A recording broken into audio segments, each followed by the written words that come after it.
அடிக்கடி நம்ம சரீரத்தில் ஒரு பலவீனம் வந்து பயமுறுத்துது இல்லையா? ஒரு சிலருக்கு இன்றைக்கி நிறைய பேருக்கு பலவீனம் இருக்குது சரீரத்தில். அது சின்ன பிள்ளையா இருக்கும் பொழுதுலாம் உடம்பு முடியாதவங்க எங்கேயோ ஒருத்தவங்க தான் இருப்பாங்க. இப்போ பார்த்தா எல்லாருக்குமே உடம்பு முடியல. கூட்டம் எங்கே தெரியுமா நிறையா இருக்குது? ஹாஸ்பிட்டலில் தான் நிறையா நான் பார்க்குறேன். என்னமோ உணவு சுற்றுப்புற சூழ்நிலை நிறையா இருக்குங்க. அது பெரிய சப்ஜெக்ட், அது பின்னாடி பார்க்கலாம். இப்போ ஏதோ ஒரு பலகீனம் வருது, மருத்துவம் பார்க்குறோம், செலவு பண்ணுறோம். சில பேருக்கு பணமே இல்லை, மருத்துவம் பார்க்குறதுக்கே காசு இல்லை. இந்த ஜிஹெச்சில் போய் பார்க்கலாம், கவர்மெண்ட் ஆஸ்பத்திரியிலன்னு போய் பார்த்தா அங்கே இந்த சக்கரை நாற்காலி இந்த வீல் சேரில் வச்சு தள்ளிட்டு போகிறவங்களே 50 ரூபா கேட்பாங்க ஜிஹெச்சில். இப்போ பாருங்கள், பணம் இல்லாமல் ஒன்றும் செய்ய முடியல. சில பேர் பணம் இருந்துமே ஒன்றும் செய்ய முடியல. என்னங்க இது? ஒன்றுமே செய்ய முடியாத ஒரு கட்டத்தில் தான் எல்லாவற்றையும் செய்ய வல்ல இயேசுவை நாம் விசுவாசிக்க வேண்டும். எதுவுமே ஃப்ரீயாக அந்த நாட்டில் கிடைக்கல. விலையும் இருக்குது, விலையோட லஞ்சமும் இருக்குது, சம்பளமும் இருக்குது, கிம்பளமும் இருக்குது. உலகம் அழிவு பாதையில் நோக்கி போயிட்டுருக்கு.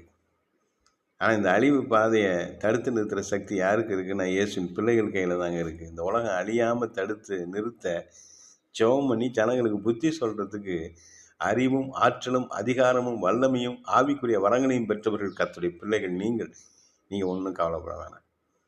உங்களுக்கு ஏதாவது ஒரு பலகீனம் இருக்கா? அந்த பலவீனத்தில் கர்த்தருடைய பலன் பூரணமாக விளங்கும். ஆமென், அல்லேலூயா. அந்த பலவீனத்தை கர்த்தர் இப்போ மாற்றுவார். விசுவாசமாக நம்பிக்கையோடு இருங்க. மருத்துவர்களால் முடியல, பணத்தால் முடியல, ஜனங்களால் முடியல, எதாலையும் முடியல. கர்த்தரால் முடியும். எல்லாராலையும் முடியாது, கர்த்தரால் முடியாது. கர்த்தர் செய்வார். அவர் சொல்ல ஆகும், அவர் கட்டளையில் நிற்கும். ஒன்றும் பயப்பட வேணாம்.